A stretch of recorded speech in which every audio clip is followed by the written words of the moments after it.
They didn't say it to my face, at least, not right away, but the message was loud and clear. I didn't belong anymore. After 22 years at New Forge Technologies, I'd seen every version of the company. I was there when we were just 7 people in a shared WeWork space with second-hand chairs and server racks duct taped to the wall. I was the one who stayed late wiring networks by hand, debugging crashes at 3 a.m., building the entire deployment framework from scratch before GitHub was even a thing. Back then, we weren't trendy, we weren't cool, we were hungry. And I was the builder. My name's Raymond Cross Ray for short. I started with a comp sci degree and a military background, more grit than flash. I didn't go to Stanford. I didn't ride a startup wave.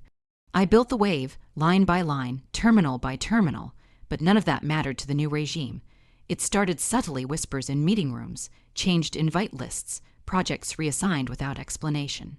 I began noticing that younger engineers were being handed tasks I used to lead. I'd log into Jira one morning and find that half the tickets had been reassigned to improve velocity. Velocity, what a joke. The first time I really felt the shift was during an all hands with our new CTO, Lex Hartwell, a 33-year old tech bro from San Francisco who spoke in TD Talk rhythms and used phrases like disrupt the disruptors without irony. He stood up in his Patagonia vest, white sneakers, and said, "We're entering a new phase. We need to scale fast, iterate faster, and bring in fresh energy. Some of our legacy systems and legacy approaches just won't cut it anymore." The word legacy hit me in the chest like a slow punch. That was me. I was the legacy. I looked around the room and saw the quiet nods of the newer crowd, fresh hires, who barely knew how our architecture was wired, let alone who designed it. I watched Lex smile with his bleach-white teeth as if he'd just said something inspirational. But I knew the subtext. I was being phased out, and it wasn't just meetings, it was culture. Slack channels popped up with inside jokes I wasn't part of, memes I didn't understand, lunches I wasn't invited to. The new hires were loud, confident, and oblivious. They wore headphones around their necks like armor and walked like they owned the place after 2 weeks. I tried to play along. I really did. I asked questions about the new tools they were using: containers, cloud API, serverless pipelines. I already knew most of it, but I wanted to keep up to stay involved. One of them, a front-end lead named Connor, smirked and said, "It's okay, Ray. We know it's a lot for someone from your era." My era. I was 49, not 90, and I was still pulling double the output of most of them, without crashing prod once. But none of that mattered. The worst moment came during a sprint review. I was demoing a back-end optimization. I'd been working on something that reduced load time by nearly 28% when Lex interrupted mid-sentence and said, "This is great work, but we'll be transitioning these responsibilities to our Velocity pods next quarter. We need to stay future-focused." Translation: "Thanks, old man, now step aside." I stared at the screen, trying to swallow the lump in my throat while people clapped like they hadn't just watched me get publicly sidelined. No one said anything afterward. Not even the people I mentored for years. Not even Elena, who I trained from intern to architect. They all avoided eye contact, like my relevance was some kind of contagion they didn't want to catch. From that moment, I knew it wasn't about skill. It wasn't even about results. It was about image. I didn't dress like them. I didn't talk like them. I didn't post threads on Twitter about engineering wisdom. I didn't care about brand. I cared about systems that worked, but that's not what they wanted anymore. They wanted shiny. Lex brought in a new DevOps consultant, some kid named Avery with slick hair and a 5, it resume, and said we'd be migrating to a more agile ecosystem. Avery pitched a redesign of our deployment process using flashy cloud buzzwords and a whole new stack no one understood. I asked about security protocols and integration testing, and Avery said, "We'll build that in post-MVP." Post-MVP. We were talking about the same system that handled financial data for over 300 enterprise clients.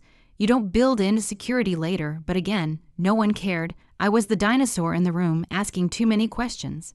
The one who made people uncomfortable because I remembered when this place was built from sweat, not decks and VC, A week later, I was pulled into a one-on-one with Lex and Denise from HR.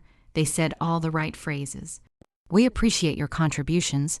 You've been an incredible part of our journey, but we feel it's time to align our talent strategy with evolving needs. We're offering you a generous exit package if you agree not to contest or speak publicly." I didn't say anything for a long time. Then I asked one question. "Do you even know how your CI/CD stack is wired to production?" Lex blinked. Denise looked confused. They didn't answer because they didn't know. They thought I was outdated. Slow, unnecessary, but I wasn't the past. I was the foundation. The only reason their flashy dashboards still loaded. The reason data didn't leak. The reason we had clients at all. They just couldn't see it not until it was gone. So I signed the papers, I packed my things, I walked out quietly with no goodbye party, no recognition, no handshake, but I didn't leave angry. I left focused because they called me too old for tech. And I was about to show them what happens when you rip out the foundation without knowing what holds the walls up. They didn't even wait a full week before they replaced me like ripping out a page and slapping down something shinier, louder, and utterly hollow. The kid they brought in was named Riley, 27, maybe 28, always wore a NAS, a hoodie even though he'd never worked for NASA, walked around with wireless earbuds, chewing gum, and talking in half-formed thoughts like he was too busy thinking about the metaverse to finish a sentence. I watched from a distance as they gave him my desk, my projects, my files. They didn't even ask me to onboard him, didn't need to, apparently. Riley had a degree from Stanford, a top performer, badge from 2 startups that burned out in less than 18 months, and a LinkedIn profile full of words like innovator, AI native, and cloud disruptor. That was enough for Lex and his army of VP. They smiled when he talked fast and threw acronyms around like confetti, even though half of it didn't make sense. The first thing Riley did was delete my documentation, said it was old school and hard to follow. Never mind that it was the only thing keeping our infrastructure stable. I saw him rewriting modules without testing, refactoring entire sections of live code without version control, and proudly telling the team that you can't scale with training wheels. What he didn't realize, and no one cared to tell him, was that those training wheels were safety protocols. Failsafes I had built over years to catch silent failures, security leaks, and load errors before they ever reached a client. But no one listened. They applauded his speed, his swagger, his endless hunger to rebuild everything from scratch. They treated him like a genius because he moved fast, but all I saw was a guy running through a minefield blindfolded. I tried, one time, to warn Lex. I pulled him aside after a team sync and said, "He's not versioning anything. He's deploying changes without rollback paths. It's not safe." Lex didn't even look concerned. He just said, "It's a new way of thinking, Ray. We can't innovate if we're always looking in the rearview mirror." Rearview mirror. That wasn't a mirror, it was a manual. And they had just thrown it out the window. I watched Riley crash the staging environment 3 times in his first 2 weeks. Each time, he blamed it on legacy friction or tech debt, and somehow, everyone nodded along like it made sense. I saw senior devs with more talent than him getting talked over, ignored, even corrected on things Riley clearly didn't understand.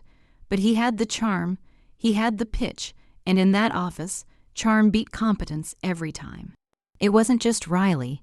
They brought in a whole crew of fresh hires, bright-eyed techfluencers, who treated work like content creation. They made TikToks at their desks, designed Slack emojis, and held brainstorming sessions with neon whiteboards and oat milk lattes. I watched one of them spend 3 hours designing a Team Vibe Tracker plugin while production issues went unresolved. Another proudly said, "We're not engineers, we're experienced architects." I wanted to laugh. Or scream, or both. These weren't engineers, they were marketers in hoodies, and yet every Friday all hands, Lex would praise them for redefining velocity. Velocity, that word again, like speed mattered more than stability. More than trust, more than results. I sat in those meetings, muted, invisible, watching my legacy unravel in real time. I wanted to believe someone would say something, that someone would notice what was happening. But they were all too busy trying to fit in, to be seen, to stay relevant in a company obsessed with youth and noise. Even the veterans I once mentored, people I helped train, defend, promote, started parroting the same nonsense. Riley's bringing fresh energy. We need to modernize. The old way isn't scalable. No one had the spine to say what we all knew. They were replacing experience with aesthetics, quiet wisdom with loud chaos. And when the cracks started forming, when client complaints spiked, outages increased, and performance dipped, they didn't question Riley. They blamed legacy systems. They blamed me, or rather, they blamed the shadow of me. The parts of the system they didn't understand, didn't bother to learn, and now couldn't fix. I watched all of it in silence. I didn't rant. I didn't post anything online. I just kept my head down, watched the logs, took screenshots, and saved everything. Because I knew how this story ended. I'd seen it before, the flashy rise of a clueless crew, the fall that came right after, and when it came, I wouldn't be standing there with a smirk or a "told you so." I'd be standing with proof. And peace, because they hadn't just replaced me with flashy, clueless kids. They'd handed them the keys to a machine they didn't know how to drive. And when the engine exploded, and it would, I'd be the only one who remembered how it was built. It didn't happen in some dramatic boardroom showed. No yelling, no performance review, not even a handshake. It happened in silence. I came in one Tuesday morning like I had for 22 years. My keycard beeped red at the entrance. I thought it was a glitch. Maybe the system was down, so I buzzed security. A guard I didn't recognize came out, asked me to step aside, then handed me a sealed envelope with my name typed in cold, bold letters. Raymond Cross. No greeting, no smile, just protocol. Inside was a pre-written termination letter, signed and dated 2 weeks earlier. The reason, strategic realignment. That's all. After more than 2 decades after building their infrastructure, saving them from 3 major system crashes, guiding younger devs, surviving the company's lowest years, I was realigned into nothing. My email was already disabled. My Slack was wiped clean. My name had vanished from the org chart like it had never been there at all. No farewell lunch, no thank you card. No one even came to say goodbye. Just a security escort who walked 3 steps behind me as I packed up the last of my things, a photo of my wife, an old coffee mug that said code, sleep, repeat, and a pair of noise-canceling headphones I'd bought when the office went open floor plan and got too loud to think. I looked around at the room I had spent half my adult life in, and no one even turned to look. Some were pretending to be busy, some didn't know, some knew, but were too scared to make eye contact, afraid guilt might make them next. I passed Riley on the way out, the kid they'd picked to replace me. He didn't even nod, just stared at his screen, tapping away like nothing important had just happened, and maybe to him, nothing had. To them, I was just a name on an old ID badge, just a legacy engineer they could delete from the system as easily as wiping a whiteboard. They called it progress. I called it erasure. The part that hurt the most wasn't the firing, it was the silence afterward. I didn't get a single call, not from Lex, not from HR, not from the people I'd worked with day and night through server failures, product launches, and overnight patches. Nobody asked if I was okay.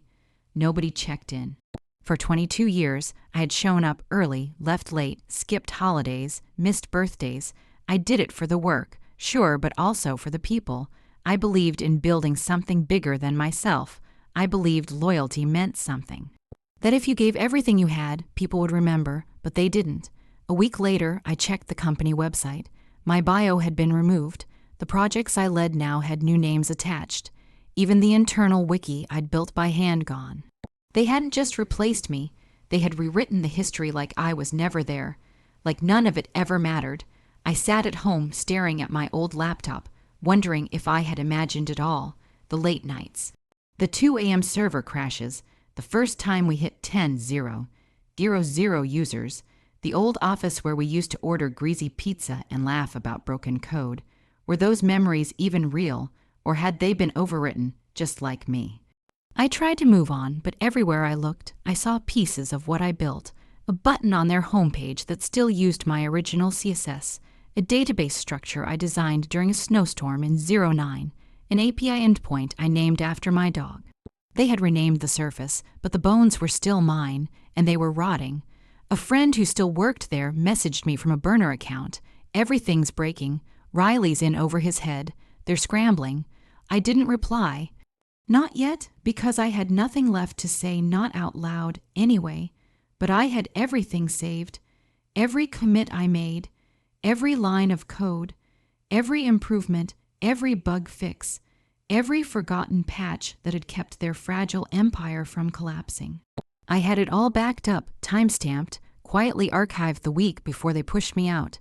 Not because I wanted revenge, but because I knew who I was dealing with. They had erased me, but they hadn't destroyed me. They had underestimated me, and soon, they'd realize just how big of a mistake that was. They thought I left empty-handed. That was their first mistake. They assumed, like most short-sighted people in power do, that removing someone from the building meant removing them from the equation. But when they forced me out, they didn't know what I'd left behind, not in anger, not in spite, but in self-preservation. I didn't sabotage anything. That's not who I am. But I had spent over 2 decades building their systems, and in that time, I created hundreds of scripts, safety checks, automation processes, and fallback routines, many of which I built outside of formal documentation, because I was often the only one who truly understood how they work. So when I saw the writing on the wall, months before they gave me the boot, I began making quiet preparations. I exported logs, backed up code, saved config files. I cataloged everything not company secrets, but my work. The pieces that had my fingerprints on them, the blueprints of the digital skeleton that ran beneath their polished dashboards. What they didn't understand was that I had embedded deep, critical logic into core parts of the infrastructure, the kind of logic no flashy 27-year-old could spot or interpret without context, no trapdoors, no malware, just essential systems that required care, patience, and the original architect's knowledge to maintain. And when they erased me, they erased the last person who knew how it all truly functioned. The new devs, Riley and his crew, were good at front-end buzzwords and bootstrapped libraries. They could spin up an interface in a day, post a demo on Slack, and get high fives from leadership. But under the hood, they were toddlers with chainsaws. They started stripping out what they called legacy bloat, without understanding that those so-called bloat scripts were keeping memory leaks from crashing the client dashboard. They modified database calls that I had carefully throttled over the years to prevent overload. They replaced optimized server logic with plug-and play modules they found on GitHub. Every change looked great on the surface. Faster load times, cleaner UI, but beneath it, the foundation was cracking. I watched from a distance, not saying a word. Every week, something new went wrong, a data mismatch here, a backup failure there, mysterious spikes in memory use, alerts no one could trace. They blamed AWS, blamed network latency, blamed third-party API, but none of them ever looked inward, never thought to check the systems they'd gutted. It wasn't long before clients started noticing. One longtime client emailed support to complain about corrupted transaction logs that used to be backed up hourly by a script they'd deleted 2 weeks after I left. Still, no one reached out. No apology. No questions, just silence. They were too proud to admit they'd screwed up, too blind to see what was coming.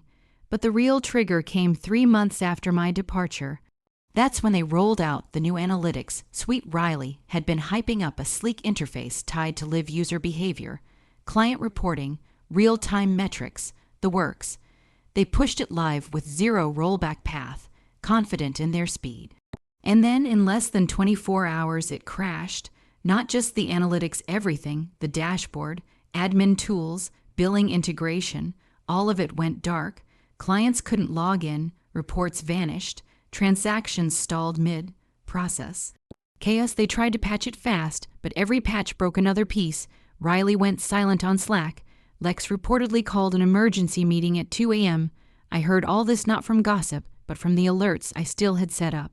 Yes, I still monitored the heartbeat of the infrastructure I had built. Not for revenge, for proof. And that night, the system flatlined. That's when it hit them. They'd lost the only person who truly understood how it all connected. They hadn't just fired an employee, they'd amputated their own backbone. I didn't gloat. I didn't post anything. I didn't send a smug email. I just watched calm, quiet, ready, because the moment would come. The moment when pride would give way to panic, and when it did, I would be ready to remind them exactly who built the foundation they had just tried to burn. They thought I left empty-handed. That was their first mistake. They assumed, like most short-sighted people in power do, that removing someone from the building meant removing them from the equation. But when they forced me out, they didn't know what I'd left behind, not in anger, not in spite, but in self-preservation. I didn't sabotage anything. That's not who I am. But I had spent over 2 decades building their systems, and in that time, I created hundreds of scripts, safety checks, automation processes, and fallback routines, many of which I built outside of formal documentation, because I was often the only one who truly understood how they worked. So when I saw the writing on the wall, months before they gave me the boot, I began making quiet preparations. I exported logs, backed up code, saved config files. I cataloged everything, not company secrets, but my work. The pieces that had my fingerprints on them. The blueprints of the digital skeleton that ran beneath their polished dashboards. What they didn't understand was that I had embedded deep, critical logic into core parts of the infrastructure, the kind of logic no flashy 27-year-old could spot or interpret without context. No trapdoors. No malware. Just essential systems that required care, patience, and the original architect's knowledge to maintain. And when they erased me, they erased the last person who knew how it all truly functioned. The new devs, Riley and his crew, were good at front-end buzzwords and bootstrapped libraries. They could spin up an interface in a day, post a demo on Slack, and get high fives from leadership, but under the hood. They were toddlers with chainsaws. They started stripping out what they called legacy bloat, without understanding that those so-called bloat scripts were keeping memory leaks from crashing the client dashboard. They modified database calls that I had carefully throttled over the years to prevent overload. They replaced optimized server logic with plug-in, play modules they found on GitHub.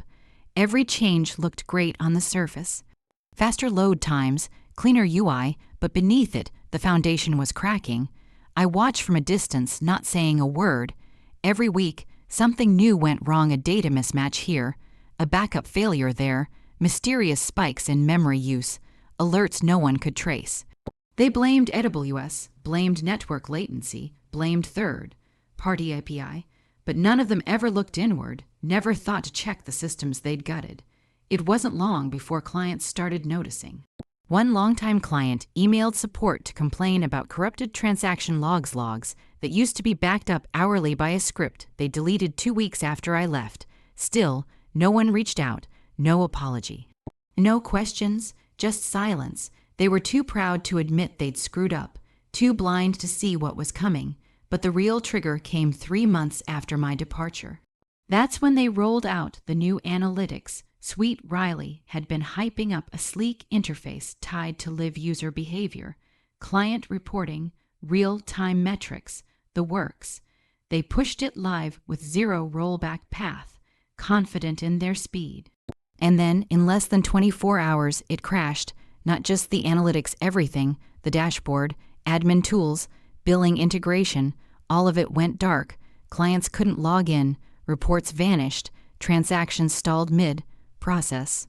Chaos. They tried to patch it fast, but every patch broke another piece. Riley went silent on Slack. Lex reportedly called an emergency meeting at 2 a.m. I heard all this not from gossip, but from the alerts I still had set up. Yes, I still monitored the heartbeat of the infrastructure I had built, not for revenge, for proof, and that night the system flatlined. That's when it hit them. They'd lost the only person who truly understood how it all connected. They hadn't just fired an employee. They'd amputated their own backbone. I didn't gloat. I didn't post anything. I didn't send a smug email. I just watched calm, quiet, ready, because the moment would come. The moment when pride would give way to panic, and when it did, I would be ready to remind them exactly who built the foundation they had just tried to burn. And then came the calls. At first, it was an intern. A nervous voice leaving a message. "Hey Ray, just wondering if you might have any insight on the recent system downtime. No pressure, just thought I'd ask. Hope you're doing well." I didn't respond. A day later, a project manager emailed me directly, copying Lex. The subject line read, "Urgent need assistance." The body was a desperate paragraph asking if I could help diagnose a few legacy issues. The same legacy they once used to shove me out the door. I didn't respond to that either. But I did read every word. They were sweating. You could see it in the phrasing, the sudden politeness, the subtle panic in every line. By day 4, Lex himself reached out. A single sentence email, "Ray, we'd really appreciate your help. Will make it worth your time." That line, "will make it worth your time," told me everything I needed to know. They weren't just embarrassed, they were cornered. The system was bleeding money, clients were leaving, investors were asking questions. And their golden boy Riley, he was nowhere to be found. I finally replied, 5 days after the crash, one sentence, "Tell me when you're ready to talk, and this time you listen." 10 minutes later, my phone rang. It was Lex. He sounded like a different man, exhausted, humbled, desperate. "Ray, I was wrong." He admitted, "We need you. No one else can fix this." I agreed to meet, but not in the office. I chose a neutral place, a quiet coffee shop near my house. I didn't want to walk back into that building, not yet, not as someone they erased. When Lex arrived, he looked like he hadn't slept in days. We sat, we talked. He laid it all out, failing systems, angry clients, collapsing contracts. They needed me not just to fix the code, but to rebuild trust. I listened, sipping my coffee, letting the silence weigh heavy. Then I spoke. "You don't need me to patch things. You need someone who knows how to build from the ground up. That used to be me, and you threw me out." Lex didn't deny it. He just said, "We were wrong." And in that moment, I realized this was more than an apology. It was an invitation, not just to return, but to return with leverage. So I gave him my conditions: complete autonomy over architecture, a dedicated team I handpicked, and a compensation package that acknowledged the value of experience over buzzwords. I made it clear I wouldn't report to Riley or anyone like him. Riley had already jumped ship. He couldn't handle the fallout. Turns out, flashy fades fast when things go dark. Lex agreed to everything. They had no choice.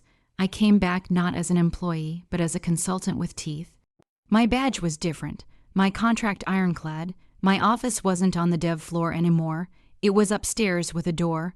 I wasn't there to fit in. I was there to clean up. Over the next 6 months, I rebuilt the system from scratch. I trained engineers the right way.